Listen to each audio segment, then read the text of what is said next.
giờ chúng ta sẽ cùng nhau móc cái phần bánh taco này. Mọi người sẽ chuẩn bị các màu len giống như trên màn hình như thế này ha. Màu nâu nhạt nè, vàng nhạt, đỏ và xanh lá cây. Rồi chúng ta sẽ trước hết chúng ta sẽ móc cái phần vỏ bánh ha.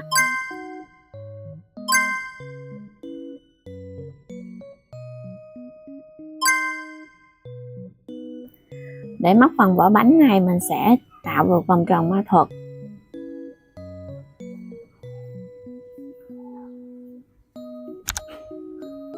Sau khi có được vòng tròn ma thuật với một mũi bánh rồi, mình sẽ móc vào đây là 6 mũi đơn. 1 2 3 4 5 và 6. Lúc này mình sẽ kéo cái vòng tròn ma thuật lại. Rồi, mình móc qua mũi đơn đầu tiên này một mũi dời để mình kết hàng. Rồi, lên một bính. Để bắt đầu hàng móc thì mình sẽ lên một bính. Thì sau này mình sẽ không có nhắc lại ha. Mọi người cứ lên một bính và móc theo thôi. Ở chân móc đầu tiên này mình sẽ móc vào đây là một mũi tăng.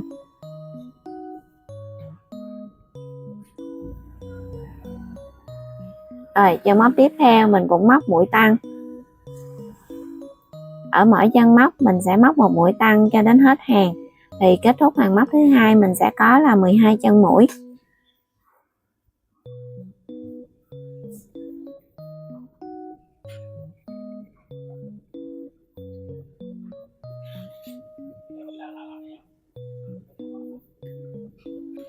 Rồi lúc này mình sẽ móc vào cái mũi đơn đầu tiên này một mũi dời để kết hàng nè. Rồi mọi người nếu mà không nhớ thì ở khi mình móc mũi đơn đầu tiên thì mọi người nhớ lấy cái kim đánh dấu vào đây ha. Đó, như thế này ha. Rồi mình sẽ móc vào đây một mũi dời để kết hàng. Như vậy là chúng ta kết thúc hàng móc thứ hai. Ở hàng móc thứ ba mình sẽ móc đầu tiên một mũi đơn. Rồi mình sẽ đánh dấu lại. Rồi chân móc tiếp theo mình sẽ móc vào đây là một mũi tăng. Sau đó chúng ta sẽ lặp lại cụm móc một mũi đơn, một mũi tăng. Mình sẽ lặp lại cho đến hết hàng. Thì khi kết thúc hàng móc thứ ba này mình sẽ có là 18 chân mũi.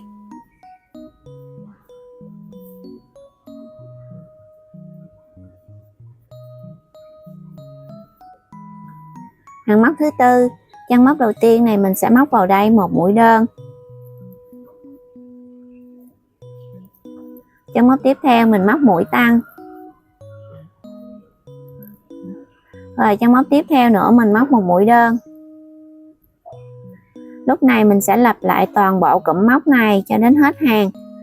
Có nghĩa là một mũi đơn, một mũi tăng, một mũi đơn. Chúng ta lặp lại ha. Và khi kết thúc hàng móc thứ tư này mình sẽ có 24 chân mũi.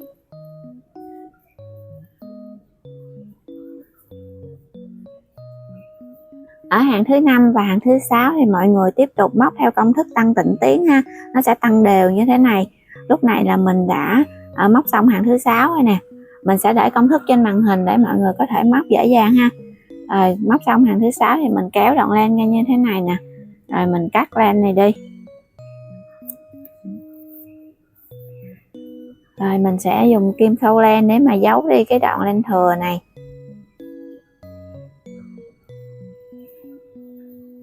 Đó, đưa nó về phía sau.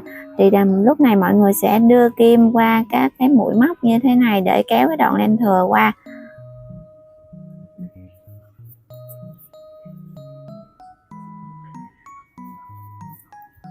Rồi chúng ta chỉ cần kéo nó đi một đoạn như thế này là chúng ta có thể cắt được. Rồi đồng thời mình cũng cắt luôn cái phần phía dưới này. Đó. Đây, mình đã xong cái phần vỏ bánh rồi. Rồi từ cái phần vỏ bánh này chúng ta sẽ móc cái đoạn lá xà lách như thế này ha, nó sẽ đi một đoạn nha. Thì ở đây từ cái chỗ mà mình móc mũi dời để kết hàng đó, mình sẽ đánh dấu nó lại chỗ này nha. Rồi mình đánh dấu lại là chân mũi đầu tiên. Mình sẽ đếm 18 chân mũi. 1 2 3 4 5 6 7 8 9 10 11 12 13 14 15 16 17 và chân móc thứ 18. Rồi mình đánh dấu lại. mình sẽ đưa kim vào cái chân móc đầu tiên này và lấy len màu xanh lên. Đó. Rồi lúc này mình sẽ móc lên một bính, và ở chân móc này mình sẽ móc vào đây một mũi đơn. Đó, mọi người nhớ kẹp luôn cái đoạn len thừa này vào nha. Đây. Rồi sau đó mình sẽ móc 2 mũi bính, và qua chân mũi tiếp theo này mình móc một mũi đơn, và chúng ta tiếp tục lên 2 mũi bính, và mình qua chân móc tiếp theo mình lại móc một mũi đơn. Thì mọi người sẽ thấy là nó có sự lặp lại.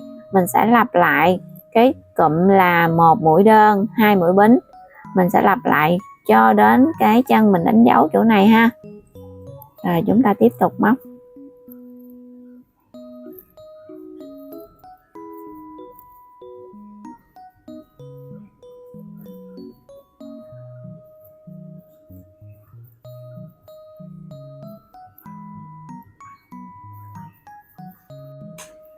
Rồi khi mình đi đến cái chân móc cuối cùng này, mình móc vào đây rồi mình sẽ cắt len, và cũng tương tự như vậy mọi người sẽ giấu đoạn len thừa đi ha. Đây chúng ta đã có được cái phần lá xà lách như thế này rồi. Tiếp theo mình sẽ móc miếng cà chua và miếng phô mai. Công thức móc sẽ giống nhau cho nên là mình sẽ hướng dẫn cho mọi người móc một cái miếng phô mai thôi, còn miếng cà chua mọi người sẽ móc màu đỏ ha. Rồi bây giờ chúng ta sẽ dùng len màu vàng này tạo một vòng tròn ma thuật, và mình sẽ móc vào vòng tròn ma thuật này là 6 mũi đơn.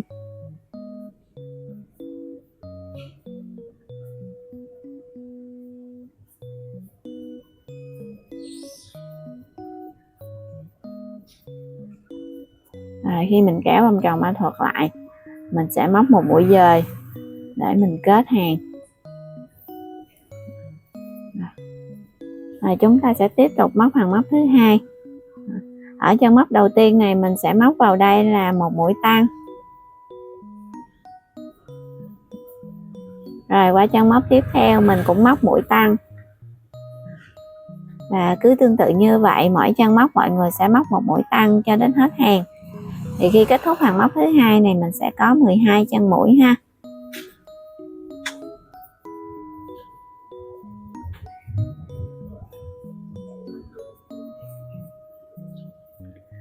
Đó, lúc này là mình kết thúc hàng móc thứ hai, mình sẽ móc mũi dời và mình kéo len ra. Rồi, cắt len.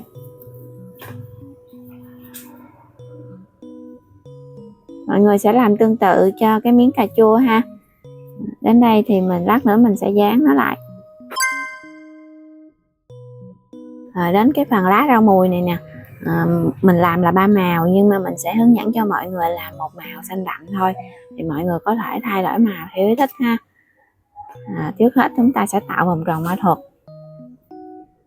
và mình sẽ móc vào đây là 6 mũi bính, 3 4 5 6. Thì mình quay lại từ chân thứ hai tính từ kim nè, mình móc vào đây là một mũi đơn. Rồi chân tiếp theo mình móc mũi đơn, chân tiếp theo mình cũng móc mũi đơn. Chúng ta sẽ móc mỗi chân móc là một mũi đơn, thì mình sẽ móc được 5 mũi đơn. Rồi lúc này mình sẽ quay xuống vòng tròn ma thuật này, mình móc một mũi dời.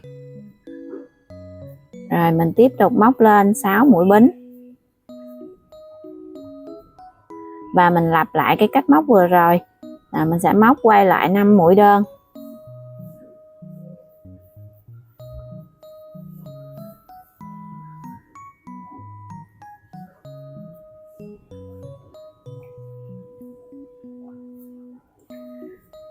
Lúc này mình cũng đưa xuống vòng tròn ma thuật và mình móc một mũi dời.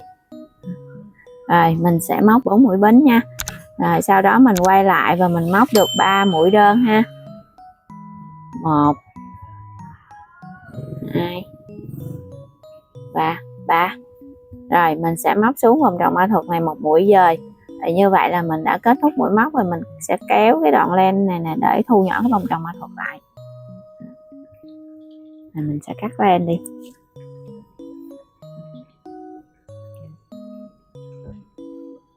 Thì khi mà mọi người sẽ tạo hình để dán vào, mọi người sẽ tạo hình như thế này ha, mình kẹp nó làm như thế này nè. Chúng ta sẽ cùng nhau dán cái bánh taco này. Mình sẽ bắn một ít keo vào, mình đưa vào đây.